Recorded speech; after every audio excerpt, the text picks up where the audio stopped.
Yeah, there we go. That's ready. Can we see if people have joined us? Yeah, so on the if you look on your right, there's the list. If you click on people, you'll be able to see. So there's 4 people that have joined us so far. Okay. I think we'll have some more trickling. How many should we wait until we get, do you reckon? Or should we start? Up to you. We've got people literally joining, so maybe give it another minute and then start. Yeah.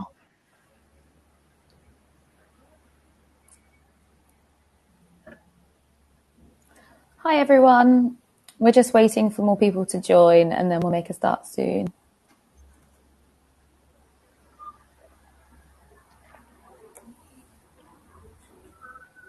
If anyone in the meantime wants to just say, like what their role is, are you a medical student, a doctor, or another professional, and where you're based, like feel free to do that because it's always nice to see who's joining. Yeah, that would be great. So that I can plan my discussion.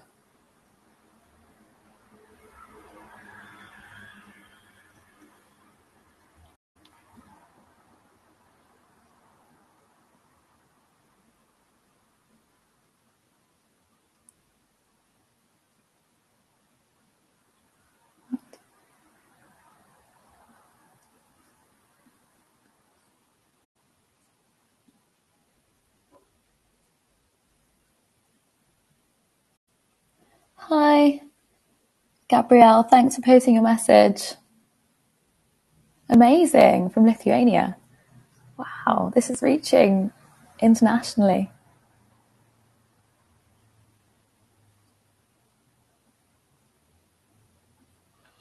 Just to say, for anyone who's just joined, we're just waiting for a few minutes for other people to join. But in the meantime, if you want to post where you're from and what level of training you're at or what type of training you're in, please just post it in the chat. Hi, Elias from Tanzania. Amazing. Thanks for joining, guys.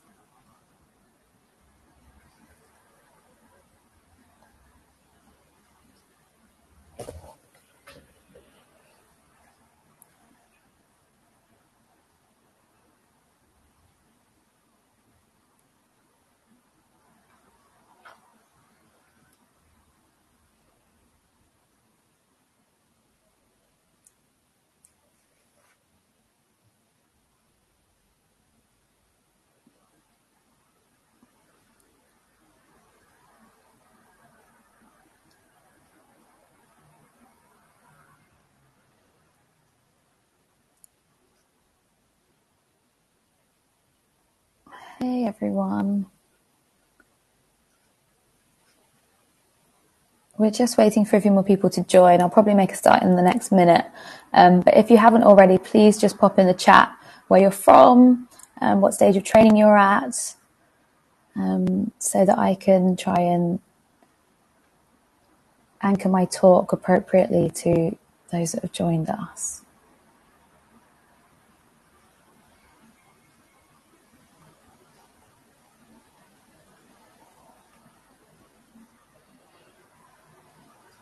Shall I make a start, Izzy, and then people can just join as I'm going along? Yeah, sure. That sounds good.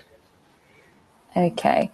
Hi, everyone. My name is Rebecca. I am a psychiatry doctor, CT3, so in my 3rd year of psychiatry specialised training. I'm currently working at South London and the Maudsley NHS Foundation Trust, which is in the south of London in the United Kingdom for those who are outside of the UK. I'm also a host of the Thinking Mind podcast. If you want to give it a listen, we talk about all things psychiatry, psychotherapy, if you've enjoyed listening to me talk today. And that's my Twitter and the podcast Twitter if you want to check it out. I'm just seeing the chat box. Hi, Emma. Thanks for letting us know where you're from.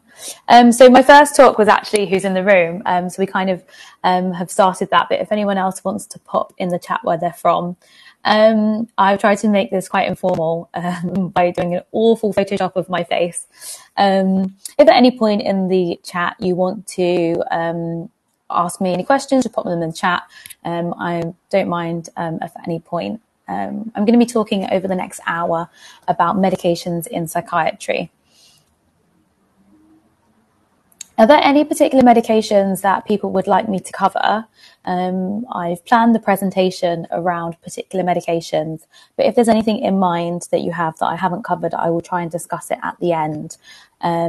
If we don't have time, it would be really great if you can give feedback, and maybe we could create another session on a particular type of medications, if that's something you particularly want to know about. So feel free to post over the next hour with any questions or medications you want to know about. So for full clarity, the majority of the information I will be giving today has come from the prescribing guidelines in psychiatry, from the Maudsley prescribing guidelines, so that pink book. And that's why my slides are all pink, because it's in keeping with the prescribing guidelines. Other resources, and just to say, I'm from the UK, so this is based on UK guidelines, and so hopefully that can be applicable wherever you are. So other resources I find really useful are the BNF. So on the left-hand side of the screen. I also use NICE guidelines when I'm practicing. And also I think it's really helpful to read the patient leaflets that you give your patients when you give them medication, so that you understand what they understand in the terms that they've been given to. But patient leaflets are also just really useful in general for myself and psychiatrists when learning about side effects, in case you've forgotten them, if it's been a while since you've studied about them. And then lastly, the rest of the information I'll be talking to you today is from my own brain. So that's the little picture in the middle, and anecdotally experiences in my practice so far.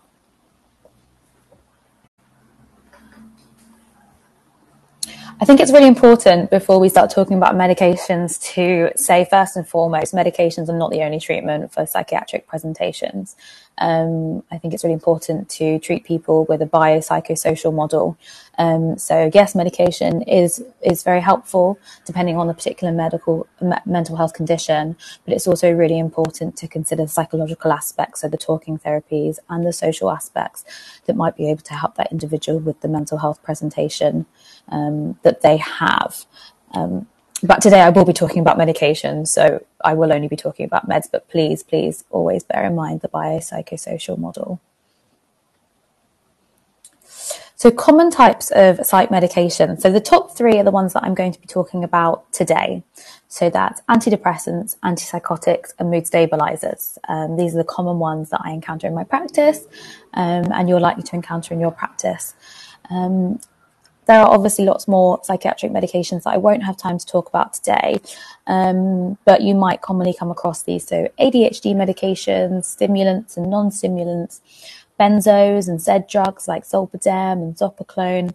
And then maybe if you're more specialist, which tends to be in older age psychiatry, you might come across anti-dementia medications or Parkinson's medications. And it's important to bear these in mind. If you particularly want to learn about these, like I said, give us feedback if you'd like another presentation on those. But today I will be covering antidepressants, antipsychotics, and mood stabilizers.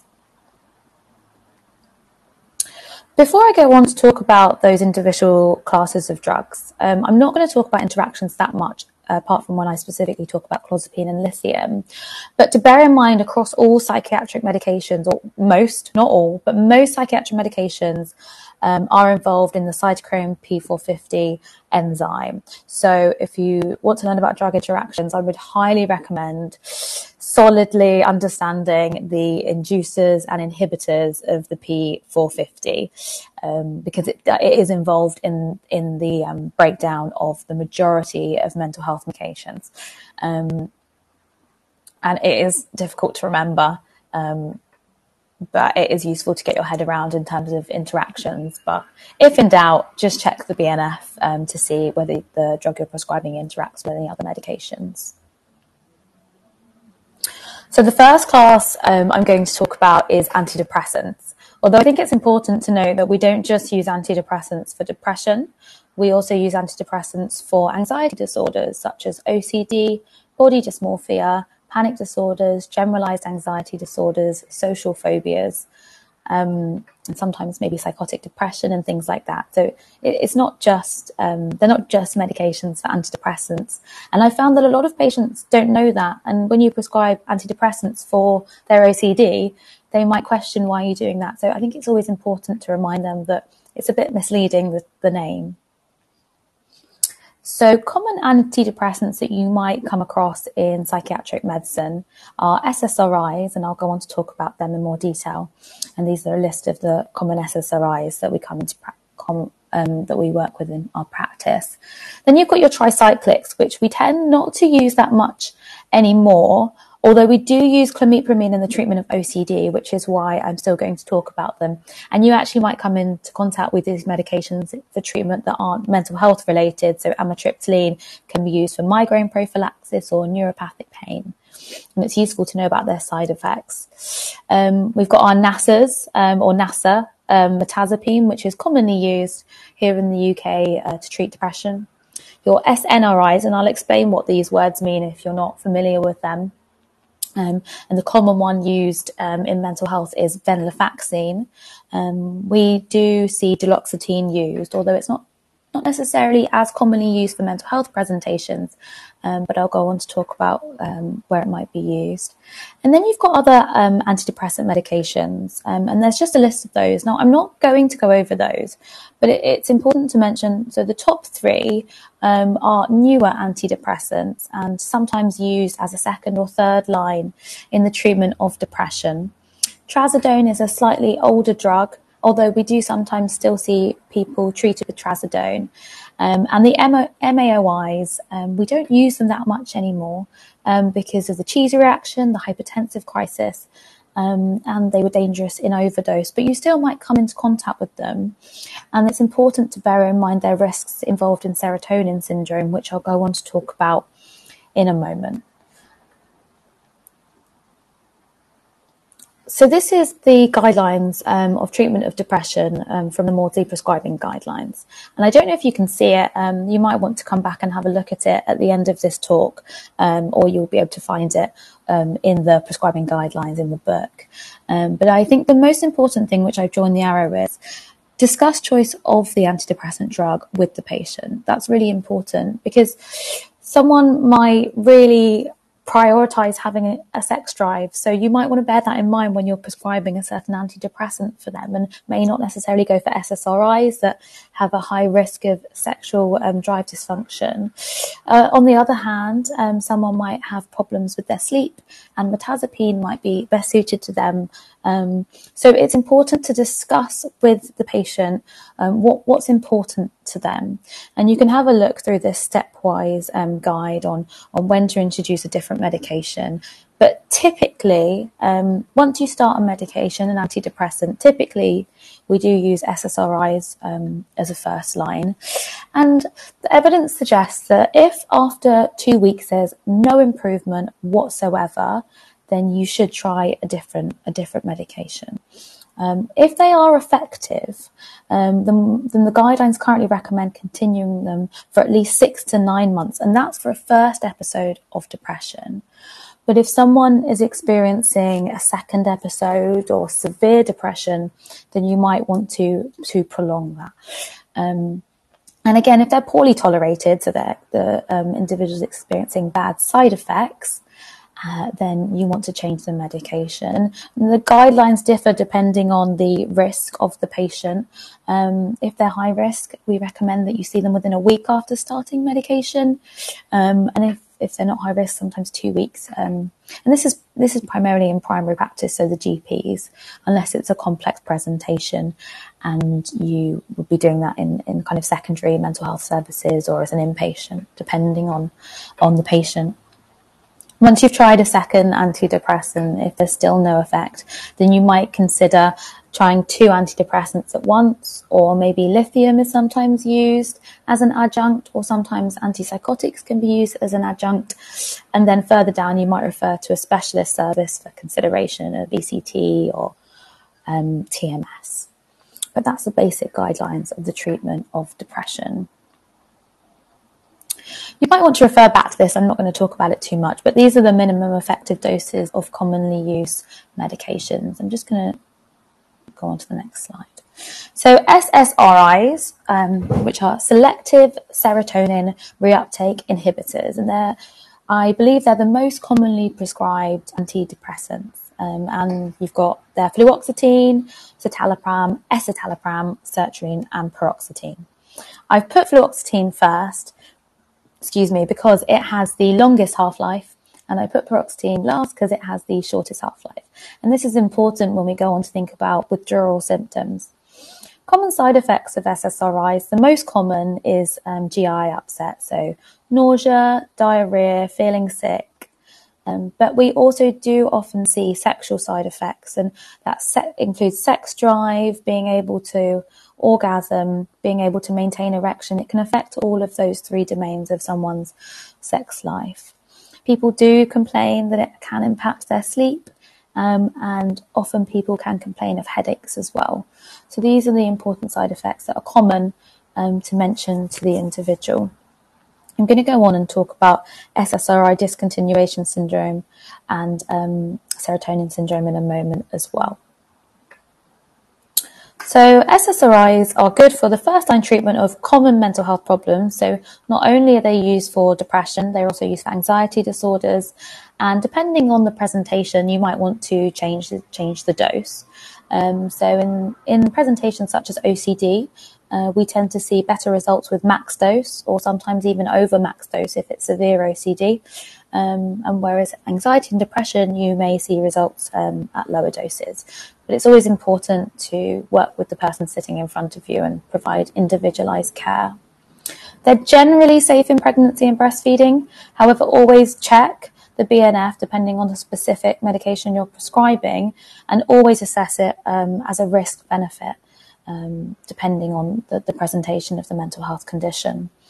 And one of the main reasons why SSRIs are commonly prescribed is because they're safer in overdose than other medications, particularly the tricyclics. And that's something really important given the type of clients that we're prescribing to if they're having suicidal thoughts. It's important to have certain cautions when prescribing some of these medications. Citalopram and escitalopram, you need to be cautious if they have pre-existing heart conditions. So do check the guidelines, and they can prolong the QTC. So you need to do your ECG and continue to do it when you're changing the dose. SSRIs and other antidepressants can cause low sodium, and this is particularly important in the elderly population. So you need to take your baseline sodium levels and repeat the sodium levels and look out for signs and symptoms of low sodium. And lastly, bleeding disorders. So SSRI medications have been linked to GI bleeds, and you need to be conscious if the individual is on other medication that can contribute or affect their bleeding, or if they have other health conditions. So it's always really important when prescribing these medications to take a full medical history. SSRI discontinuation syndrome typically occurs with abrupt withdrawal of SSRIs, although I do understand that there's emerging evidence to suggest that it can happen on low doses when you're tapering off. The most likely SSRI to cause SSRI discontinuation syndrome is paroxetine because it has the shortest half-life. And like paroxetine, venlafaxine, which I'll go on to talk about in a moment, also has a short half-life. So we also can see discontinuation syndrome in venlafaxine. The symptoms tend to be quite similar to the side effects when taking the medications. But SSRI discontinuation syndrome, if you're in an exam, they commonly like to mention shock-like sensations as well. So if you see that, think about SSRI discontinuation syndrome. I have a new helpful mnemonic for SSRI discontinuation syndrome, which is FINISH. So you finish taking the medication, so you can use that mnemonic to try and remember the symptoms. So flu-like symptoms, problems with your sleep, insomnia, nausea, problems with your balance, so imbalance, sensory disturbance like the shock-like sensations, and hyperarousal.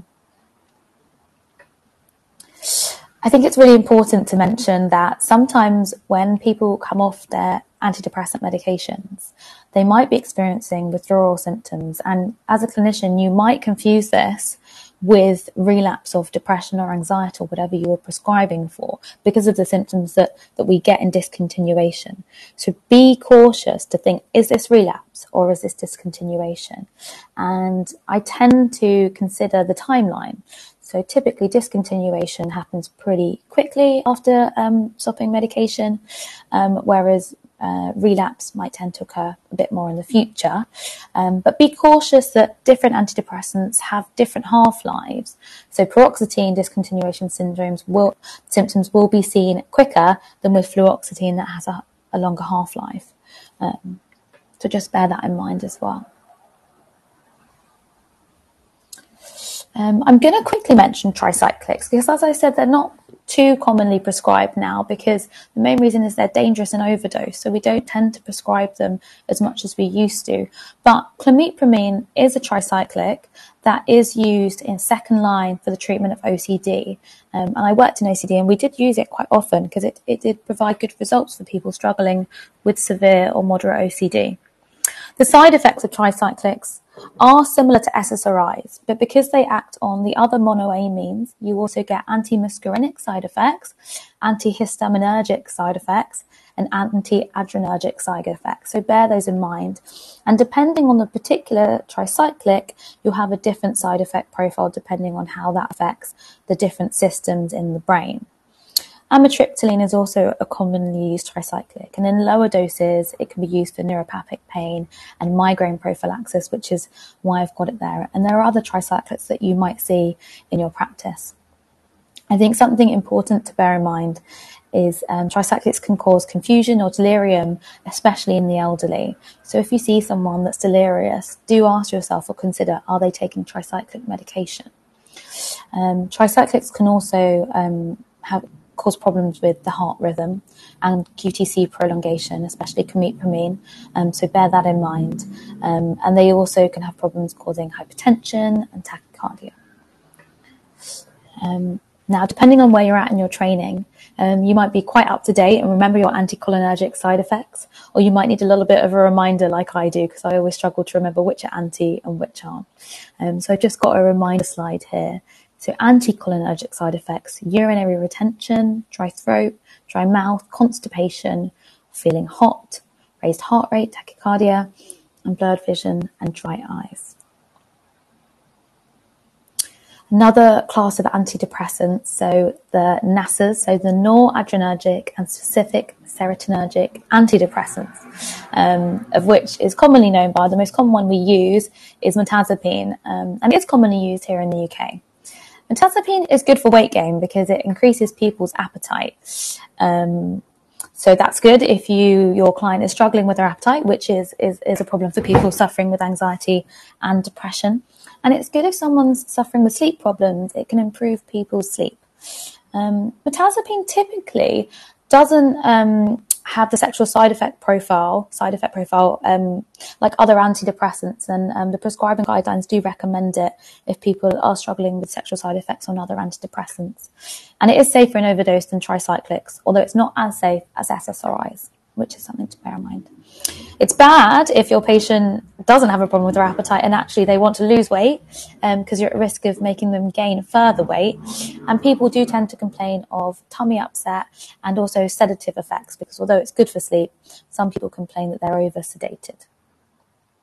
I'm talking a lot. Please feel free to ask me any questions if you like.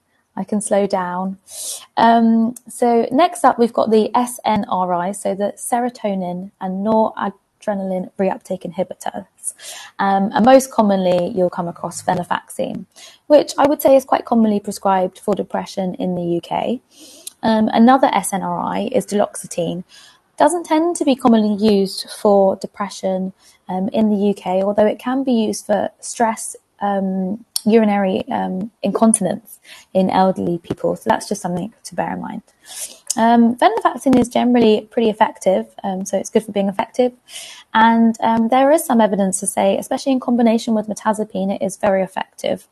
Although I do think it's important to mention that there isn't actually any consistent evidence to say that one antidepressant is more effective than the other at the moment, reviewing all the evidence of antidepressants. And it's generally bad because it's got a short half-life, like I said. So people do tend to complain of side effects, especially sweating and sexual side effects. And that's because of the short half-life. And as I mentioned before, people do tend to complain of withdrawal symptoms when you discontinue the medication. I'm going to quickly mention serotonin syndrome. I haven't actually ever seen serotonin syndrome. So I don't know how common it is, but it is something that commonly comes up in medical school examinations, or at least it did where I studied. So drugs that have a high risk of serotonin syndrome, and this is typically when they're combined, SSRIs and MAOIs, like I mentioned, tricyclics, and also other drugs like LSD and ecstasy, MDMA, that can affect the serotonin levels in the brain. Tramadol also can affect serotonin and increase it, pethidine. So just bear these in mind if someone's coming in and they've had a night where they've taken illicit drugs and they're also on SSRIs and they might also be on pain medication like tramadol. Just keep in the back of your mind serotonin syndrome. It's definitely a question that's come up a lot in my exams before, even in my psych exams. The treatment for serotonin syndrome is to stop the drugs that are causing it. And you can give supportive medication as well. This table is from the Maudsley prescribing guidelines, and that just denotes the severity of the serotonin syndrome. You can have a look maybe when you come back and look at these slides later, but I'm going to continue in the interest of time. So next up, we've got antipsychotics. And like antidepressants, they're not just used for psychosis. So just wanted to quickly mention that although we use antipsychotics primarily for psychosis, we can also use them, like I said, as an adjunct in severe or treatment-resistant depression, severe and treatment-resistant OCD or BDD. Sorry, I just had some noise from outside. In OCD or BDD, and you can also use them for behavioural symptoms in individuals struggling with dementia, so kind of end-stage dementia when people are having very difficult behavioural presentations. I have to say, these medications are typically last-line treatment for that, and we try and do the biopsychosocial model, so try and help people that are struggling without medication first, but we can use those. And there are certain antipsychotics that are licensed in treating people with learning difficulties in their behaviour as well. But like I said, it's not first line, but just to bear that in mind. And you can refer to the Maudsley prescribing guidelines for more information specifically. So I'm going to break these down into class because we do get quizzed on the class, whether they're first generation or typical antipsychotics or second generation or atypical antipsychotics. It was thought back in the 90s that the primary difference between these were the extrapyramidal side effects. And if you don't know what those are, don't worry, I'll go and explain them in the next slide. Although the evidence people were thought to believe that first generations caused more extrapyramidal side effects than the second generations. But currently the evidence in that isn't actually consistent. And there appears to be not a real distinction between the two. But nonetheless, we still define these in these two separate first generation, second generation categories. So you've got your list of your first and your list of your seconds there. The second generation antipsychotics do tend to have worse metabolic side effects, and that's something important to bear in mind. Although that being said, quite a few of the first generations also can have significant effects on the metabolic syndrome.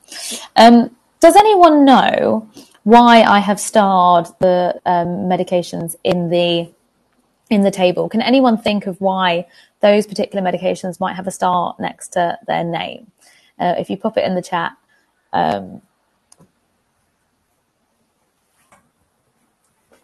It's okay if no one knows. I'll give you maybe a few more seconds.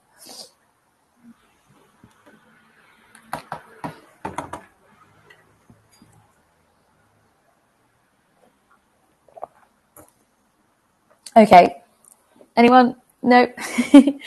So the medications with the stars next to them are the medications that come in depot form. So where you give someone an injection, typically intramuscularly, and the medication can last for a few weeks, a month, sometimes multiple months, depending on the depot medication that you're giving. And that's actually really important, because if we move on to the specific side effects, close. They probably do have specific side effects though, you're right. But if we go on to the next slide, it's important to bear in mind depot medications, because actually there's evidence to suggest that depots provide the best protection against relapse of psychosis. So that's the last box in the slide here, which I think is really, really important. Other general rules for antipsychotics: use lower dose as possible. And I don't mean just use low dose and it not work. You want it to be therapeutic, so you want it to be a high enough dose to help the patient with what they're presenting, typically psychosis or bipolar affective disorder, but you want it to be a low enough dose that it's not causing side effects. Now, sometimes you might not be able to not cause any side effects. These medications do tend to have a side effect profile, but it's important to use as low dose as you can to get a therapeutic effect, but not have too significant side effects. Because, hi Oliver, I'm just seeing your chats. Because we know that adherence to antipsychotic medication is pretty poor. And that's probably because of the side effects. And it's also probably because of the nature of psychosis, is that people may tend to not have good insight into their mental health condition and therefore not think they need to take the medication.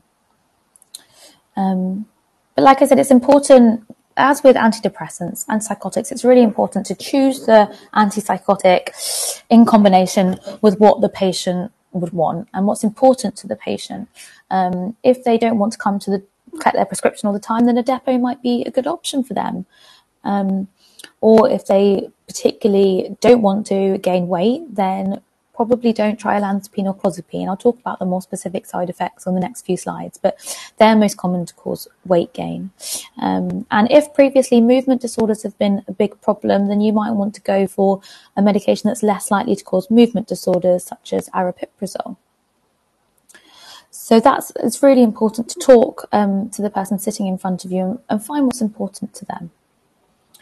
Avoid combining antipsychotics. This is a general rule in the Maudsley guidelines. We don't tend to unless they're in severe and complex presentations. And that will be in tertiary services if they've had treatment-resistant psychosis or treatment-resistant schizophrenia.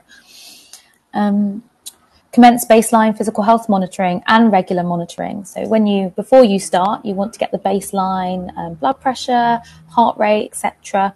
You need to take a baseline ECG, especially looking at the QTC, which can be prolonged with certain antipsychotics and certain antidepressants, like I said, escitalopram and citalopram. You want to take weight, and they also say waist circumference for antipsychotics as well. And then you want to take bloods, so full blood count, USANEs, LFTs. You want to do a lipid profile. You want to do plasma glucose or an HbA1c. Really important to do prolactin as well. And with antipsychotics, you also want to do a CK level as recommended by the Maudsley guidelines. I think that's all of them off the top of my head. Apology if I've missed one. I've mentioned already adherence is generally poor. And that's important because relapse rates are high upon discontinuation with antipsychotics.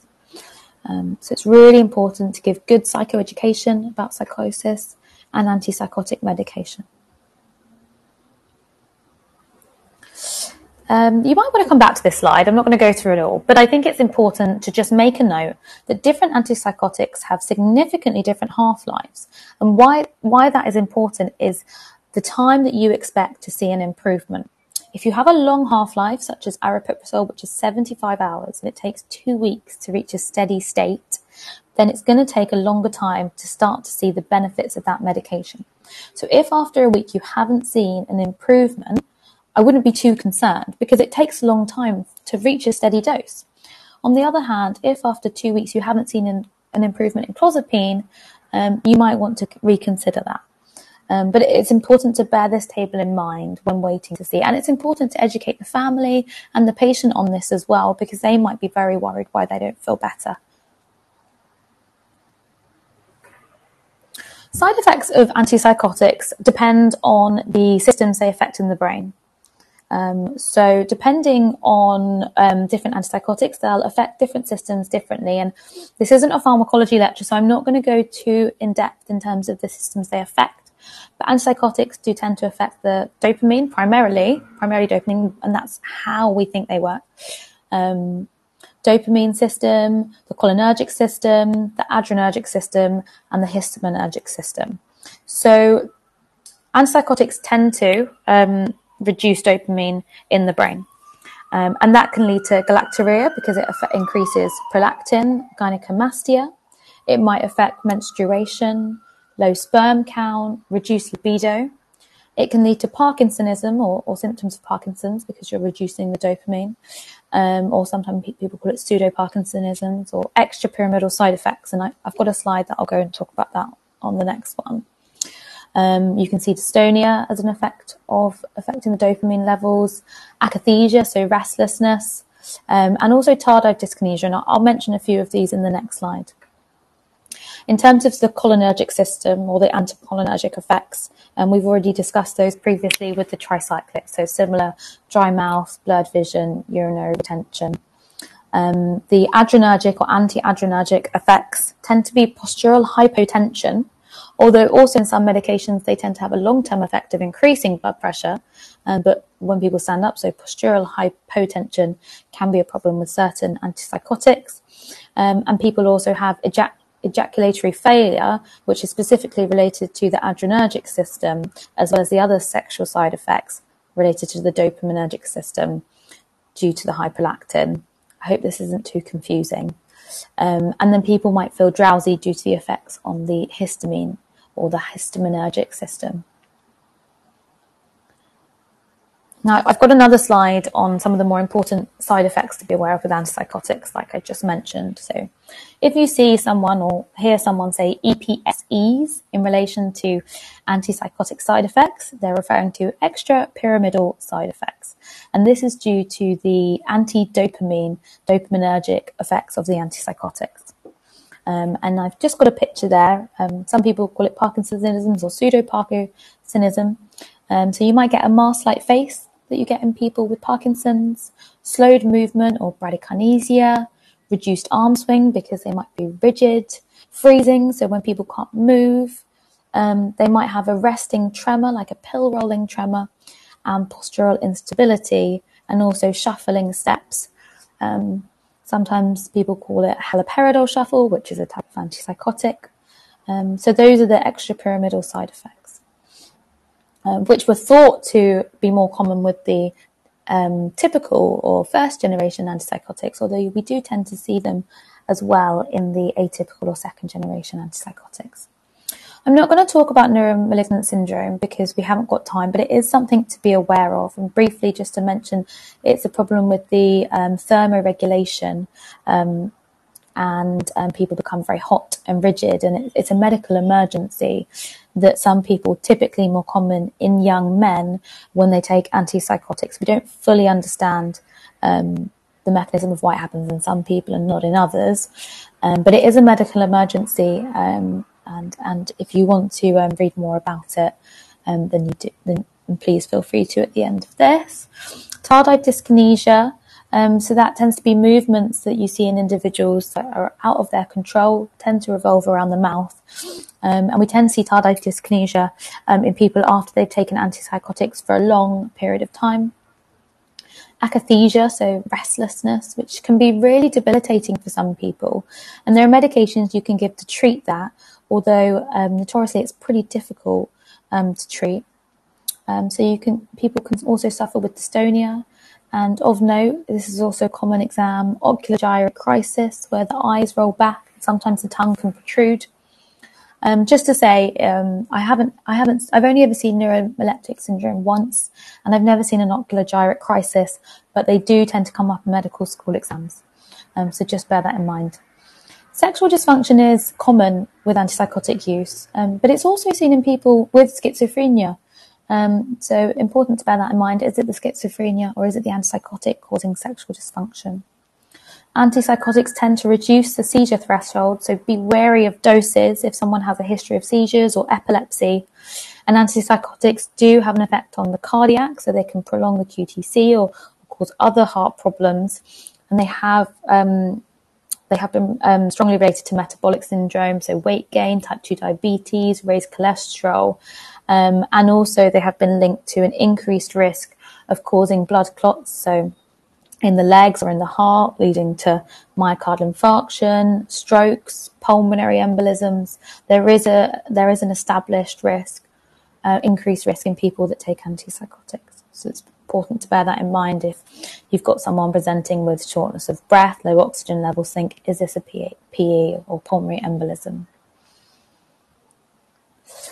I've taken, this is a short snapshot from the Maudsley prescribing guidelines, and so it's not an exhaustive list of the antipsychotics, but it's a good table to see that compares the likelihood of that particular antipsychotic causing the common side effects.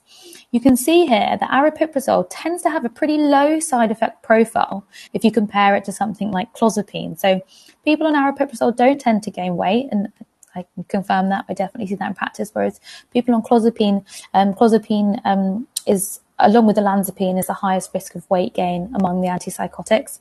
You can see the effect of prolactin elevation, which is important, akathisia. So if historically a patient has stopped taking their antipsychotics and they say it's because they got really bad weight gain, then you might want to consider prescribing aripiprazole, because it's less likely to get weight gain. They're more likely then to adhere to their medication and get better. I'm not going to talk too much about antipsychotic withdrawal symptoms, but I thought I'd put this in the slide just to be aware of if you want to come back and look at it later. So lots of people are interested in clozapine. It comes up commonly in exams, and it's also a really effective drug. So it's really good to learn and know about clozapine in psychiatric practice. I'm quite passionate about clozapine because I've seen it absolutely change lives. Clozapine is an atypical or a second generation antipsychotic. And in the UK, we only use it after 2 other antipsychotics have not been successful or have not been tolerated. And they have to be, for a prolonged time, at a good dose that we expect to be successful. But if that hasn't worked, then the guidelines suggest, next line, using clozapine. Clozapine is effective, and of course there are people that don't sadly respond to clozapine, but lots and lots of people do respond to clozapine and do get better. So don't be scared of clozapine because it's a very effective drug. It has a slightly bad reputation because it has some serious side effects. Common side effects I'll talk about first, and then we'll talk about the more serious ones that you need to be aware of. Clozapine is rather sedating, and people do complain of feeling drowsy. Constipation is a common side effect, but also I've drawn an arrow because it can become a serious side effect. And people can actually die because of clozapine-related constipation leading to bowel obstruction or bowel ischemia. So it's really important that you have a bowel chart if someone's newly started on clozapine. And if someone's on clozapine complaining of constipation to you, take it seriously and prescribe laxatives. It's really important because it can become fatal. Hypersalivation, so about a third or 31% of people that take clozapine experience increased salivation. And it can be really bad. And actually, some people can choke on their spit and cause aspiration pneumonias. There are medications that can help with hypersalivation, or also you can kind of get pillows, because at nighttime people tend to hypersalivate, and you can get pillows that absorb it so that it's more comfortable for that individual. Like I said, weight gain is seen in clozapine, as well as olanzapine, the most likely antipsychotics to cause weight gain. People can get postural hypertension and dizziness, but people also on the long term can develop hypertension. So it's important to monitor. It can affect people's sleep, and people also complain of nausea and vomiting, and those are the more common side effects. But it's important to mention serious side effects because clozapine does have a few. Hopefully, or you probably will become aware that clozapine can cause agranulocytosis or neutropenia. And that's important because if you don't have your immune fighting cells and you get an infection, you're at significant risk of that infection becoming severe and potentially fatal. So here in the UK, we monitor people's FBCs when we're starting people on clozapine once a week for the first 18 weeks, which sounds like a long time. So people have to have a blood test when they start clozapine for 18 weeks. Then, if everything's fine, it's every 2 weeks, and gradually you can reduce the frequency. And what we're looking for is the neutrophils, or if they go on to develop agranulocytosis. And we have a system here in the UK, a traffic light system. Depending on what number the cells are, depends on whether they can continue to take their clozapine or reduce the dose or stop completely. And then you might consider reintroducing clozapine. But back when clozapine was first introduced, lots of people were dying because of this, and it was only until the 90s that it was gradually reintroduced with this kind of safety plan to ensure that we monitor it closely so people don't die. Clozapine can cause myocarditis and cardiomyopathy, and it actually can be fatal myocarditis, so it's important to look out for the signs and symptoms of myocarditis. And if you suspect someone has it, if they're tachycardic, or they've got chest pain, do an ECG, take some blood, including troponin and a CK. Refer to the multi-prescribing guidelines, because they've got very clear prescribing guidelines of what to do if you suspect myocarditis, in terms of referral or monitoring. But it's really important to look out for. Clozapine reduces seizure thresholds, so seizures are more common in people taking clozapine, and it's something to be aware of. And like with other antipsychotics, thromboembolism, so blood clots, are more common in people taking clozapine, and these risks the patient needs to be made aware of, or at least you need to monitor them, especially the agranulocytosis or the neutropenia. If they feel like fever or they start to feel unwell, then they need to let their mental health professional know. Okay. It's important to mention the clozapine interactions. You might want to come back to this, but I've just starred caffeine and tobacco, because lots of medications can affect the level of clozapine. And caffeine can increase the level of clozapine in the blood, and smoking and tobacco can decrease. And other medications can also interact with clozapine. And that's important to bear in mind, because I believe there is an increased prevalence of smoking in people that take clozapine. So they really need to be made aware. And if they suddenly stop smoking, then their clozapine levels might be affected. So you need to make sure they're aware of that and to let their mental health professional know. On the back of that, I know I've spoken about severe side effects of antipsychotics and clozapine, but they are really good drugs, and they absolutely change and save lives, and don't be afraid to prescribe them. Just make sure you're monitoring effectively. So lastly, I'm going to talk about mood stabilizers. Now, I think it's important to mention that actually, although we've got 4 commonly used mood stabilizers here, we do actually in bipolar affective disorder use antipsychotics and sometimes antidepressants, depending on the presentation, because someone with bipolar affective disorder might present with acute mania, or you might need to treat them to prevent another episode of mania. They might present with depression, or they might want a medication that prevents depression. So depending on the presentation, depends on the medication that's best to give at that moment in time. And actually in acute mania, we tend to give antipsychotics to work quickly. And then I think the recommended guidelines is to start lithium if they are likely to comply with medication, because lithium has very good evidence at preventing manic relapses, and it's also got evidence to suggest that it reduces suicidality in people with bipolar affective disorder. But I'm not going to be able to go through all the prescribing guidelines of the different presentations. But you can refer to the monthly prescribing guidelines for the specifics. So commonly prescribed mood stabilizers here in the UK, you probably see lithium mostly prescribed, I would say, in my practice at least I have, although I work in South London, so that might be different depending on where in the country you are. Carbamazepine, lamotrigine and sodium valproate are also prescribed, and you might have been made aware of them as anti-epileptic medication, but they also have mood stabilizing properties. And just to recap, carbamazepine and lamotrigine affect the sodium channels in the brain, and also evidence to suggest that they affect the calcium channels as well. And sodium valproate, again, I think it affects the sodium channels, but it also affects GABA in the brain as well. And lithium, we don't exactly know how it works. It's one of those wonder drugs where we're not completely entirely sure of how it works, but it does work. And and it's important. It's a very important drug in mental health. Because it's got significant, as I said, reduced suicidality in people with bipolar affective disorder. It prevents relapses in people with bipolar affective disorder. And as I said, it can be used as an adjunct, as third line in severe depression as well. I'm going to specifically talk about lithium because I think it's probably the more common one and definitely comes up lots in exams. So lithium is a mood stabilizer. We're not entirely sure exactly how it works. Common side effects of lithium include stomach upset. It can cause hypothyroidism, but also hyperthyroidism is less common but has been reported. It can exacerbate or worsen psoriasis and acne and other skin problems. It can cause weight gain in some people, sometimes weight loss, but most commonly weight gain. It's teratogenic, so it can affect baby and pregnancy. Actually, I'll just go back.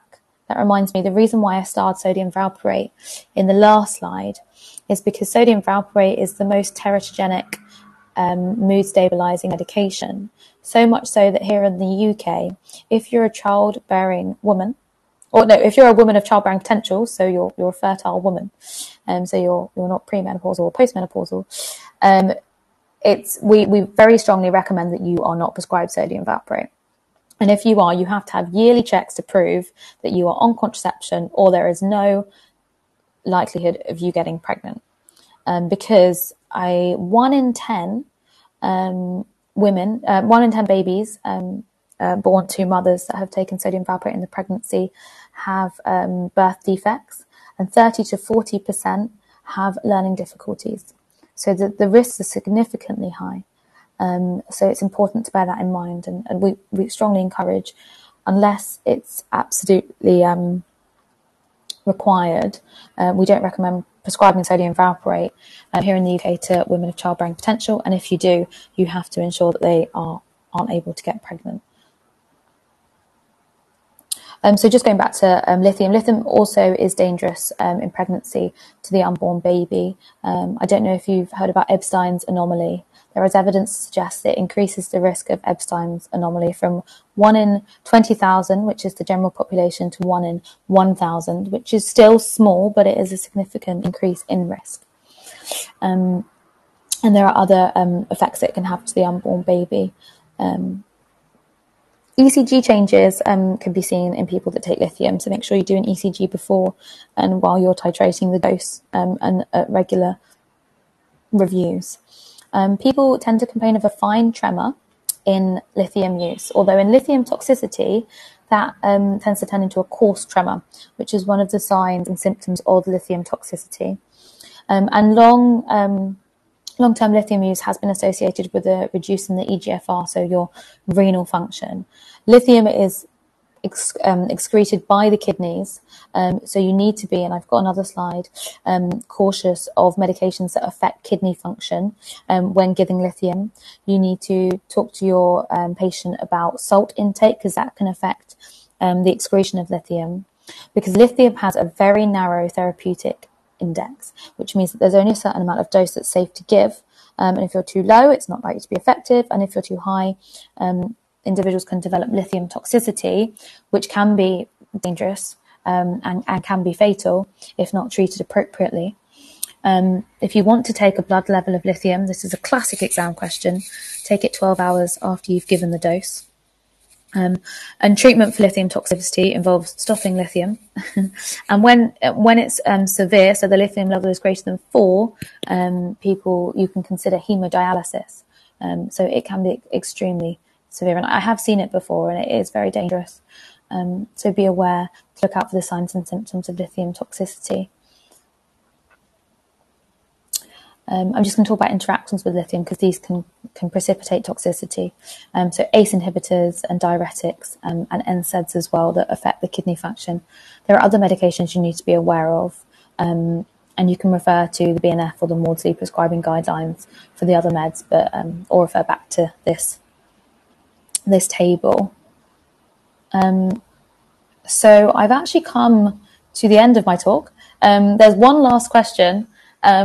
Just to reinforce one of my last points, if anyone is able to tell me Don't worry if you can't. I wouldn't have been able to probably just by gazing at it. I know it's probably not easy to see. But is anyone able to tell me what might be wrong with this ECG? I'll give you a little tip in that. Oh, amazing. Yes, Erin.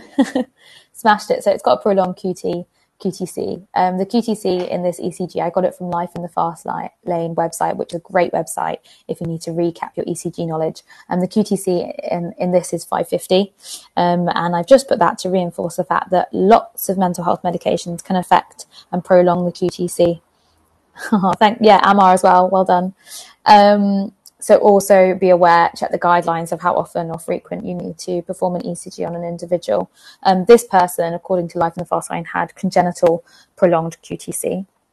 And that is also just to emphasize, if your patient that you're treating has congenital heart defects or has heart problems, just make sure you ask for them before prescribing any mental health medication, because lots of medications can affect heart rhythms and prolong QTC. So, 5 minutes left for questions if anyone has any. That was a whistle-stop tour of antidepressants, antipsychotics and mood stabilizers. I hope it wasn't too boring. I know it's probably a lot of information. Unfortunately, medications are medications and there's a lot of facts. But I hope that was useful with whatever stage you're at in your training or whatever type of training you're at. Feel free to provide me any feedback and also ask me any questions. I'll be here for the next few minutes. Thanks for coming, guys, and have a great evening, or maybe have a great day if you're international and it's not 7:30.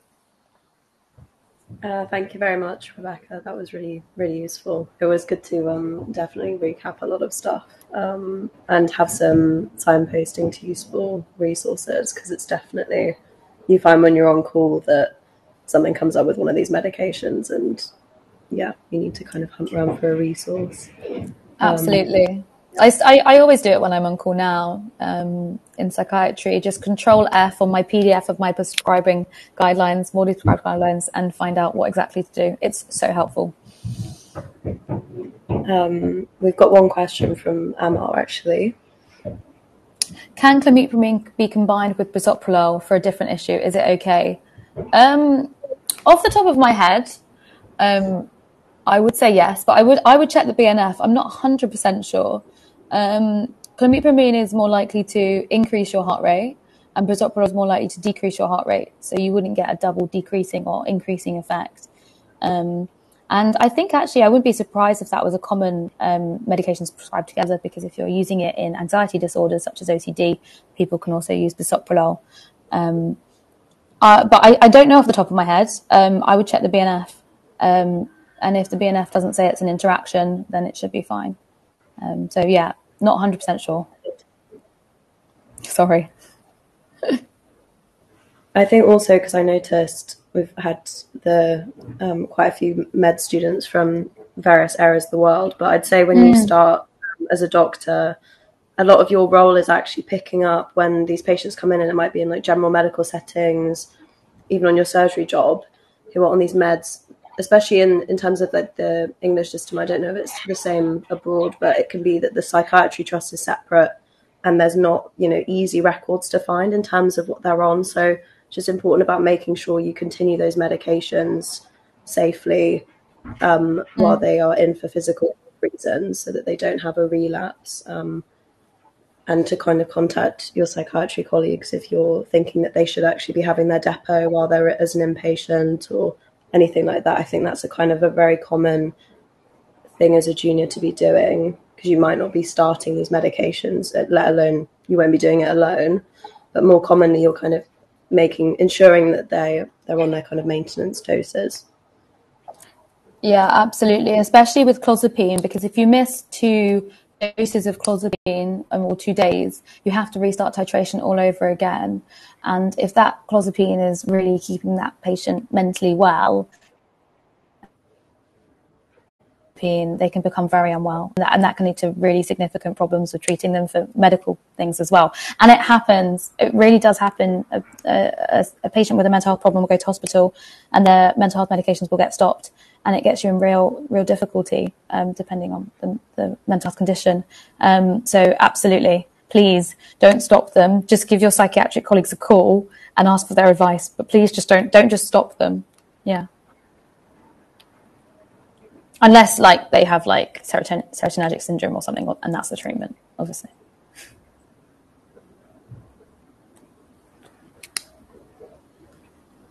I think I don't think there's any other questions that have been added. So yeah, thank you very much again. And just for everyone, this is the last session in the first psychiatry series, and they're all available on demand if you want to watch any of the previous ones. And there'll be some more series in the future, I'm sure. And please feel free to put in the feedback if there are any webinars that you would like to come up in the future, or articles that would be useful, because we're continuously writing them, planning them. So we are always open to suggestions. So thank you all. Cool. And have a good evening, Thanks Rebecca. so much, everyone. Thanks so much. Take care. Bye. Bye.